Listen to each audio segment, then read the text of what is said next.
Good morning eighth class. आज की जो हमारी क्लास है वो है एसएसटी की क्लास। हम कॉन्स्टिट्यूशन पढ़ रहे थे इंडिया का। हम 3 पॉइंट तक पढ़ चुके थे। अब हम स्टार्ट करते हैं 4 point. Secularism.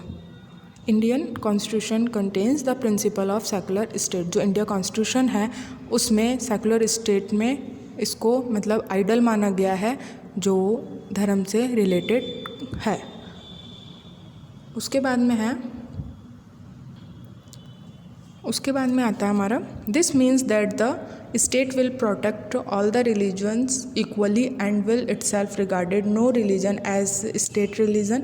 The citizens of India are free to follow any sect creed to religion as per their personal belief. अब कह रहा है कि चाहे कोई भी किसी भी धर्म का हो बंदा, वो उन सब के लिए एक सिक्योर है। क्या सिक्योर है? कॉन्स्टिट्यूशन में सबको सिक्योर कहा गया है, चाहे वो किसी भी धर्म के हो, चाहे वो किसी भी धर्म को मानते हो। और साथ ही साथ में ये कहा गया है कि जो इंडिया में रहने वाले लोग हैं उनको ये भरोसा दिलाया है कि वो चाहे किसी भी धर्म को माने, चाहे किसी भी धर्म को ना माने, या कोई किसी कास्ट का है तो कोई दूसरे धर्म को भी मान रहा है तो आपको कोई मना नहीं करेगा। आप किसी भी धर्म को मानिए, आपको फुल फ्रीडम है। नेक्स्ट है socialism. Our constitution confer equality in social, economy and political area to all the citizens. अब जो हमारा कॉन्स्टिट्यूशन है उसमें ये कन्फर कर दिया गया है कि सब इक्वल है, चाहे वो सोशल लेवल पर हो, चाहे वो इकोनॉमिकल लेवल पर हो, चाहे वो पॉलिटिकल लेवल पर हो। जितने भी सिटीजन्स हैं उन सबको एक ही नज़र से देखा जाएगा। Discrimination of no type will be done with any citizen in contest to this areas. For this, several protective provision has been made in the Constitution so that socially and economically backward people may get equal and exclusive opportunities. इसके साथ साथ कहा गया जितने भी citizen हैं उनमें कोई भी डिस्क्रिमिनेशन नहीं किया जाएगा, मतलब भेदभाव नहीं किया जाएगा। और इसी के साथ साथ ही जो कॉन्स्टिट्यूशन है उसमें एक क्या रखा गया, एक प्रोटेक्टिव प्रोविज़न रखा गया है, मतलब आपको प्रोटेक्ट करके रखा जाएगा, ये भी कहा गया। और इसी के साथ साथ जो सोशल लेवल पर और इकोनॉमी बैकवर्ड लेवल पर, इकोनॉमी भी लेवल पर और बैकवर्ड जो भी हैं उन्हें भी कुछ मेन क्या दिए जाएंगे, मतलब अपॉर्चुनिटीज़ दी जाएंगी। कॉन्स्टिट्यूशन में ये भी दे रखा है। उसके बाद में democratic Republic. As per the constitution India is a democratic Republic. अब जो कॉन्स्टिट्यूशन है उसमें ये कहा गया कि जो इंडिया है वो क्या है, एक डेमोक्रेटिक रिपब्लिक है। पीपल इलेक्ट द गवर्नमेंट, और जो गवर्नमेंट है उसे इलेक्ट कौन करता है, पीपल्स करते हैं। The elected government functions while being responsible toward the people. President of India in the supreme officers of our administration. President post in not hereditary, instead he is elected, therefore our country is called as a republic. अब इसके बाद में कहा गया कि government तो elect करती है, उसी के साथ साथ ही जो हमारे जो प्रेसिडेंट होते हैं उन्हें वो एक क्या होते हैं, प्रेसिडेंट है जो वो सुप्रीम ऑफिसर माने गए हैं एडमिनिस्ट्रेशन के तौर पर। और इसी के साथ साथ ये एक हेरिडिटी ना हो करके क्या है, इलेक्टेड होने वाली प्रोसेस होता है, और इसे ही क्या कहा गया है, रिपब्लिक कहा गया है। नेक्स्ट आता है fundamental rights and fundamental duties. For the purpose of personality development and freedom from exploitation Indian citizen have been conferred with 6 fundamental rights by the constitution. Along with this 11 fundamental duties have also been assigned to the citizen and it is expected that they should follow them. अब जो fundamental right और duty है उसमें ये बताया गया कि जो हमारा कॉन्स्टिट्यूशन है उसमें सिटीजन्स के लिए एक क्या रखा गया है, एक पर्सनैलिटी डेवलपमेंट रखा गया है। इसमें ना ही तो कोई आपके साथ एक्सप्लोटेशन जो होता है, जैसे जब आपका कोई शोषण करता है तो उसके लिए भी आपको क्या बना रखे हैं, आपके लिए 6 फंडामेंटल राइट्स बना रखे कॉन्स्टिट्यूशन में, आपके लिए ही हैं वो। और इसी के साथ साथ ही जो सिटीजन्स हैं उनके लिए 11 टाइप्स के फंडामेंटल ड्यूटीज़ बता रखी है, जिन्हें वो फॉलो करके एक जो अच्छा सिटीज़न है वो बन सकता है। नेक्स्ट है directive principle. The constitution directs the state government to keep public welfare in mind while forming laws and policies and for social and economic development of the state. These are known as directive principle in our constitution. अब जो directive constitution है उसे हिंदी में कहते हैं नीति निर्देशक तत्व। तो वो क्या है, वो इनमें क्या कहा जा रहा है कि जो पब्लिक है या जो सिटीजन्स हैं उनको ध्यान में रख करके लॉ और उन्हीं के साथ साथ में जो रूल्स एंड रेगुलेशंस हैं वो बनाए जाते हैं, और इन्हीं के थ्रू जो इकोनॉमिकल है और एक जो सोशल है इन लेवल पर इन्हें जो सरकार है या गवर्नमेंट है मतलब इन्हें तय करती है कि आपको कैसे वर्क करना है या फिर हमारे लिए कैसे वर्क करना है सामने वाले को। ये सब भी कॉन्स्टिट्यूशन के अंदर दे रखा है, इसे ही डायरेक्टिव प्रिंसिपल्स कहा जाता है। Directive principle function to promote social and economic democracy. Their objective is to establish a welfare state in India. Therefore it is the duty of the government that it follow this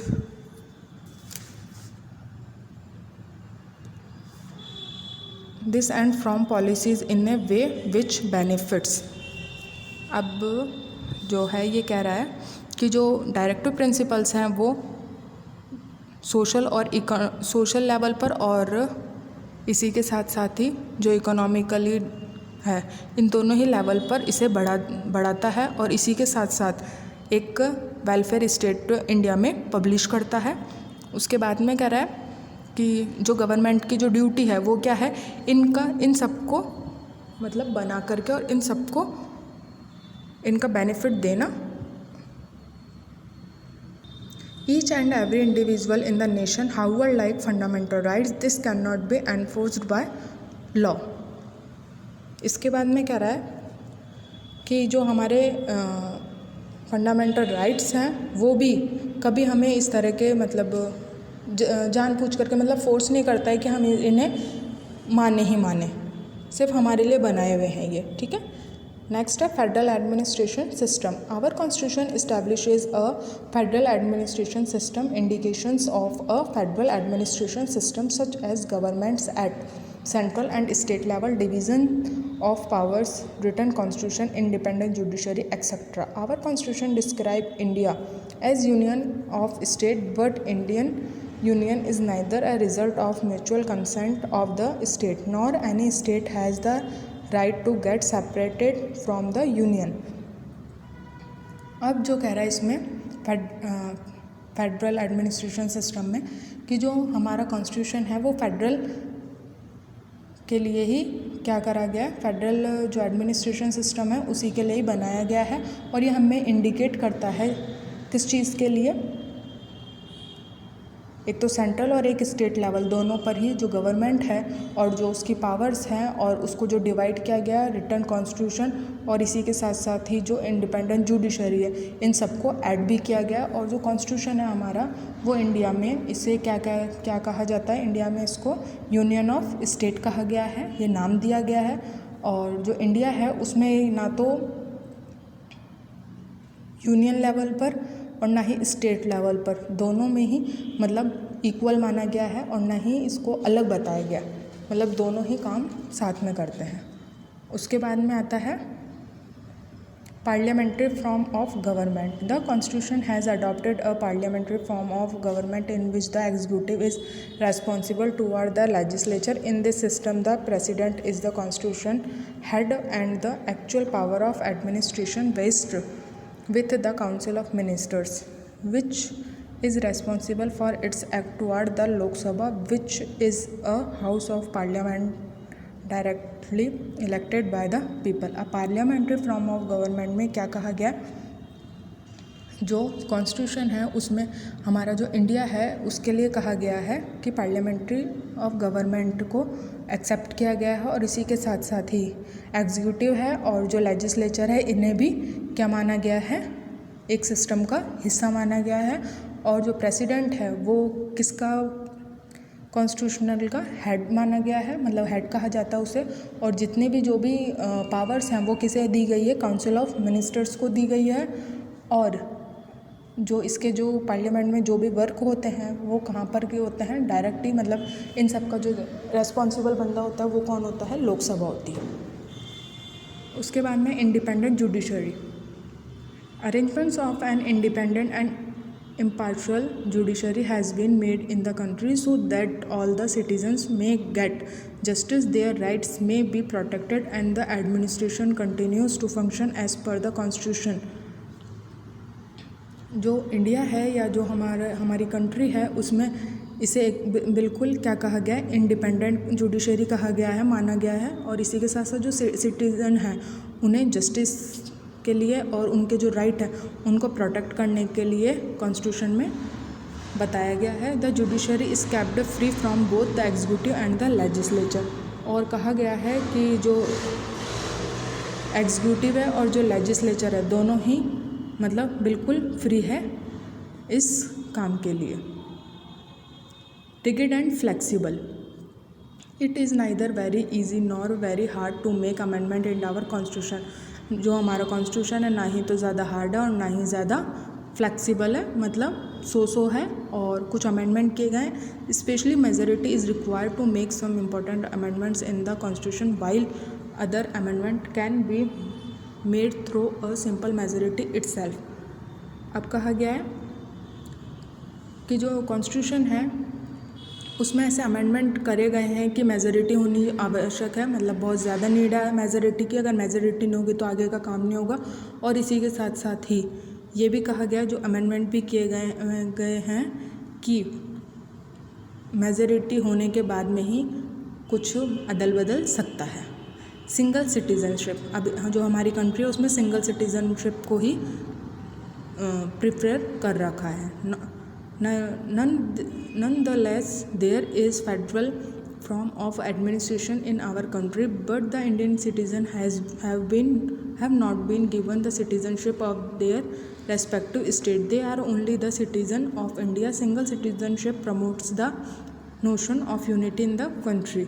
अब कहा गया वैसे तो जो हमारा India है उसमें कैसी है, जो फेडरल एडमिनिस्ट्रेशन है, बट इसी के साथ साथ सिंगल सिटीज़नशिप को भी उतनी ही प्रेफरेंस दे रखी है। और जो हमारे सिटीजन्स हैं उनको अपने एक जो मतलब सिंगल ही दे रखी है, दूसरी जगह की सिटीज़नशिप नहीं दे रखी है। और इसी के साथ साथ ही वो क्या कहलाएंगे, जो इंडिया के जो सिटीजन्स हैं वो कहलाएंगे। और इसको क्या है, आगे तक जो सिंगल सिटीजनशिप है इसको प्रमोट किया आगे के लिए नोशन में। उसके बाद में universal adult franchise, in our country all the citizen of 18 year of age और above have been given the right to vote without any discrimination.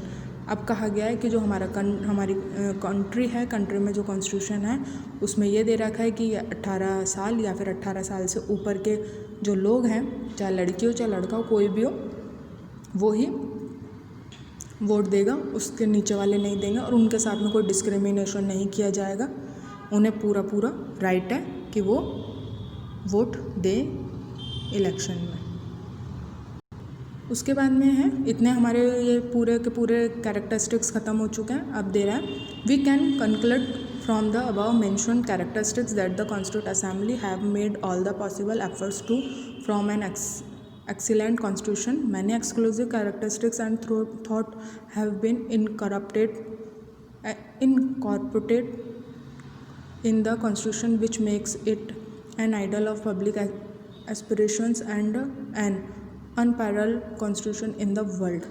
अब कहा गया है कि ये जितनी भी कैरेक्टरिस्टिक्स बताए गए उनसे हमें ये पता लगता है कि जो हमारे कॉन्स्टिट्यूशन है उसमें क्या है, काफ़ी सारे मतलब उसको बहुत अच्छा बनाने के एफर्ट्स किए गए हैं, बहुत ही एक्सीलेंट बनाने के। और इसी के साथ साथ ही जो इसमें कैरेक्टरिस्टिक्स बताई है, जो थॉट्स बताए हैं उनके बारे में कि जो इनको इनमें ऐड किए गए हैं और जो इनको आइडल बताया गया और जो पब्लिक एस्पिरेशंस हैं वो और अनपैरल कॉन्स्टिट्यूशन है उनके बारे में भी मतलब इसको बनाया गया है। सो आज की आपकी क्लास एंड आपका जो टॉपिक है और आपका चैप्टर यहीं फिनिश होता है। Thank you.